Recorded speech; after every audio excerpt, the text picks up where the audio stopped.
You've unlocked a Roundtable. Welcome to the Lost Levels Roundtable discussion of Mission Impossible Rogue Nation. My name's Chris. With me, as always, is... Alex.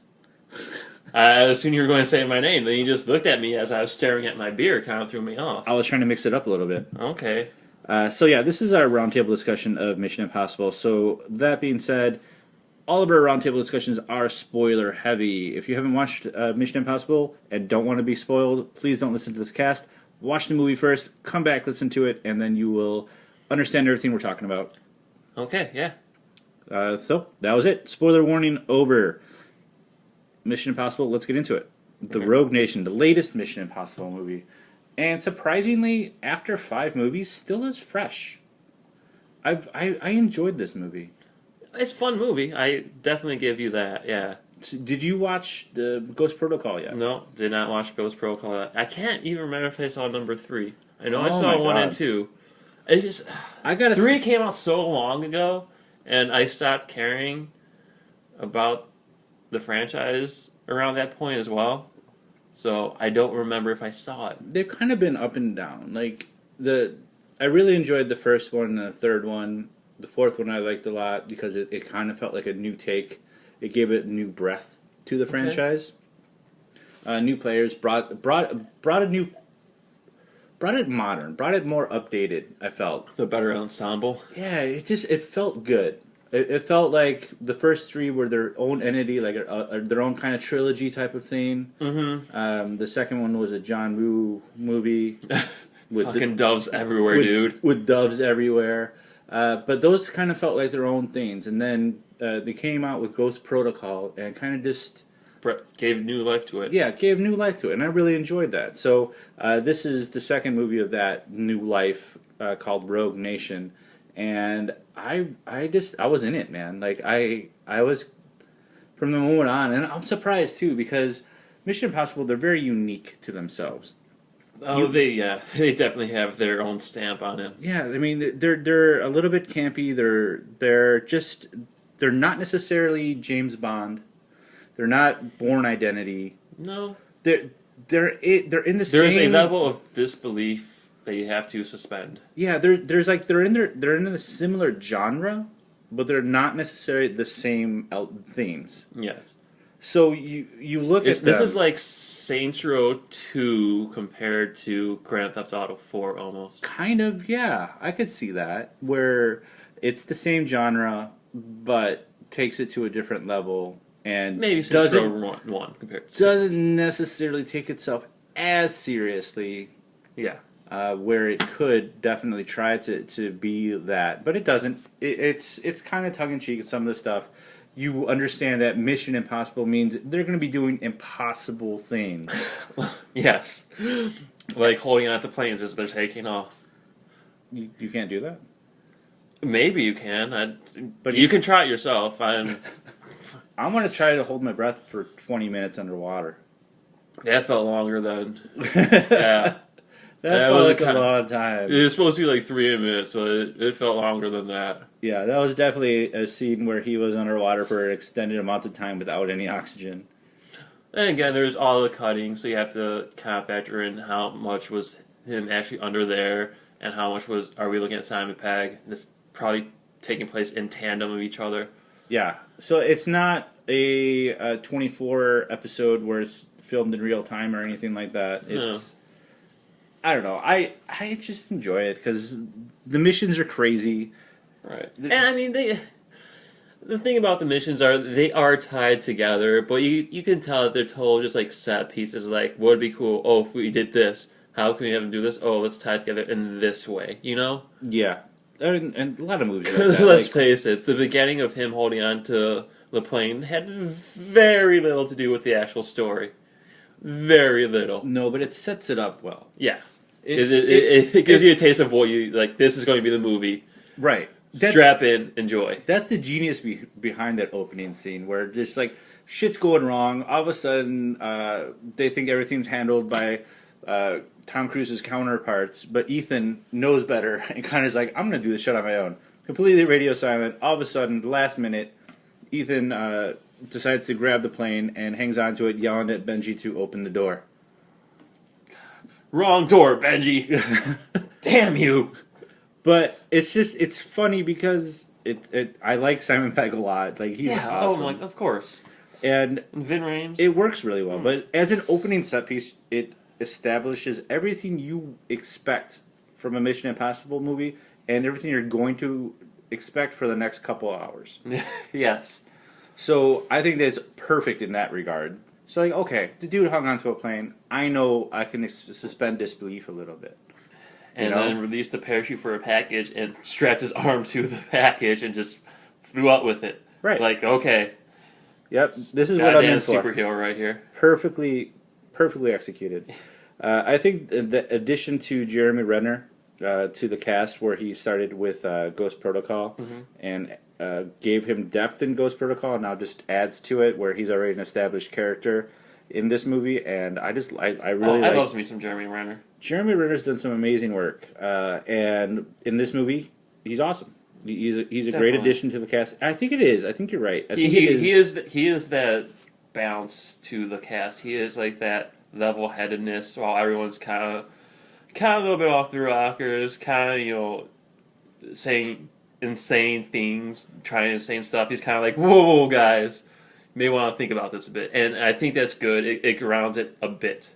It does, and then you have him interacting with Alec Baldwin in those scenes, which is absolutely amazing. Yes. Both, I love both those guys. So them together in this scene is fantastic. Where they're in front of like their congressional meeting, or I don't know what kind of type of meeting that was, and they're kind of just government meeting, some secret government meeting happening, and basically saying that Tom Cruise's group is no longer going to be funded, and they're going to just dismantle them. Mm-hmm.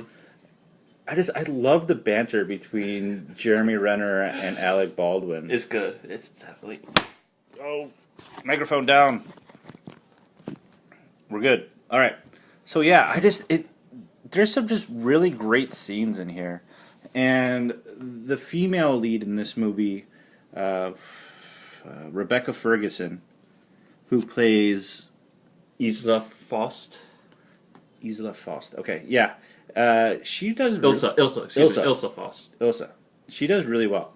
Yeah, she's strong. She's very dynamic on screen. Right, and I saw her in something else, and I looked it up. I couldn't remember what else I saw her in, but I remember liking her in that as well. So she definitely does solid work all around. Yeah, she holds the screen very well.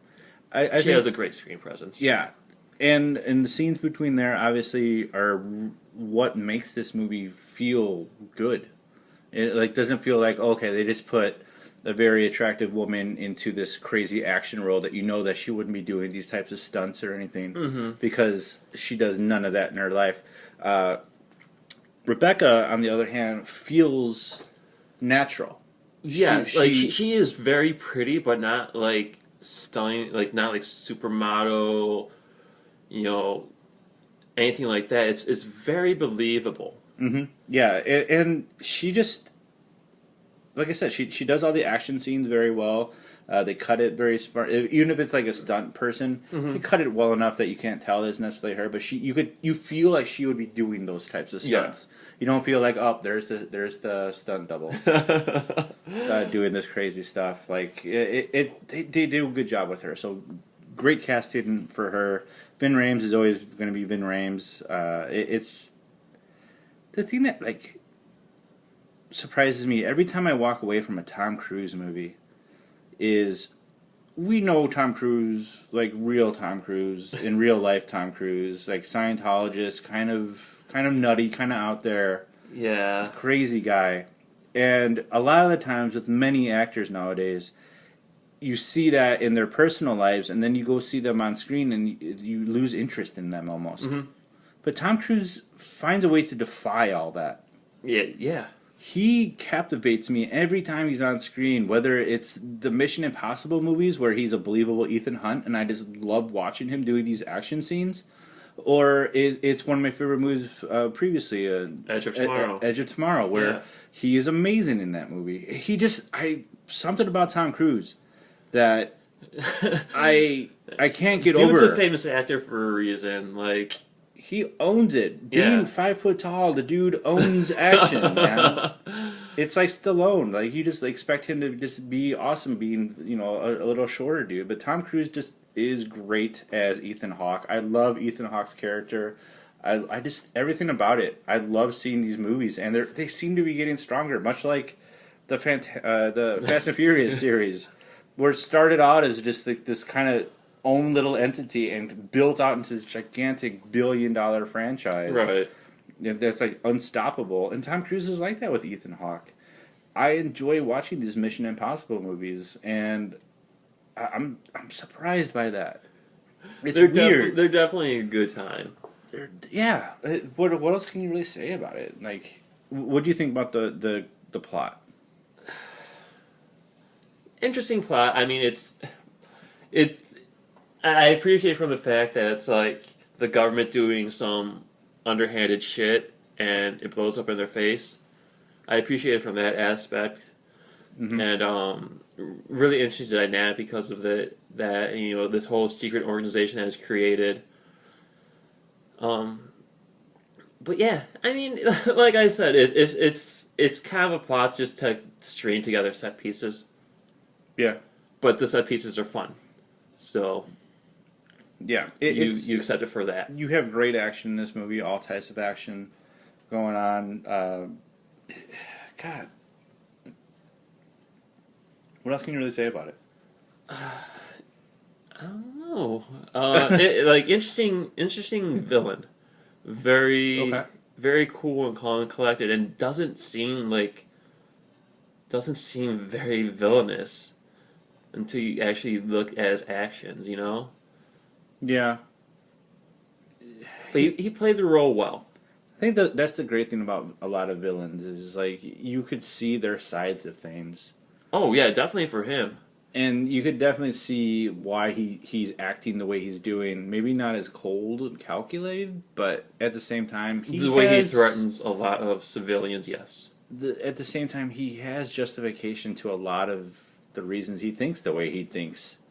Uh-huh. And I like that aspect to it. I think those types of villains are interesting.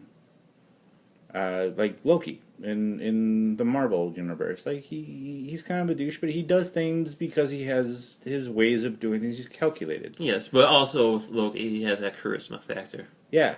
So I really like this villain. I completely agree with you. I guess I kind of gave away what I was thinking about it. To be honest, like I enjoyed this film. Yeah, I enjoyed it enough. Like I don't think it's super visually stunning. I don't think it's something you really need to go to the theater for. Okay. Microphone again. Damn, I need a new stand. All right. Like it's something you need to go to the theater for, but definitely it's really worth watching. You're going to have fun regardless. I agree. I think this is a great popcorn movie, so to speak.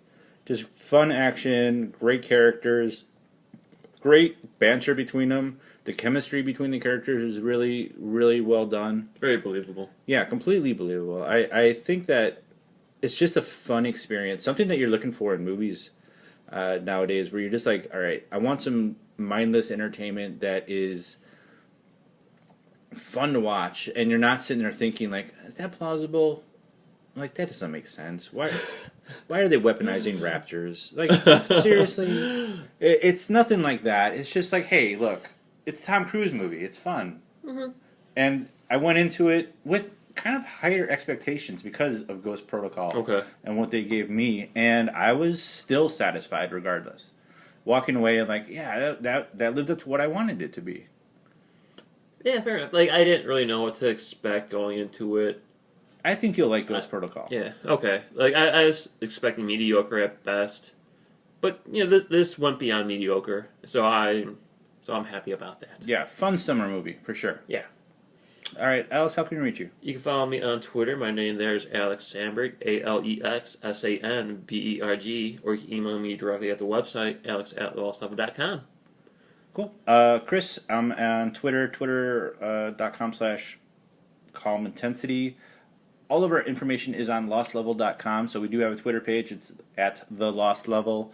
We have a Facebook page, just Lost Level. All this information again, lostlevel.com, upper right-hand corner. We are on YouTube. I've been updating YouTube as of late, so a lot of our latest episodes are on there, so definitely check that out if you're a YouTuber. And we'll talk to you guys soon. Bye.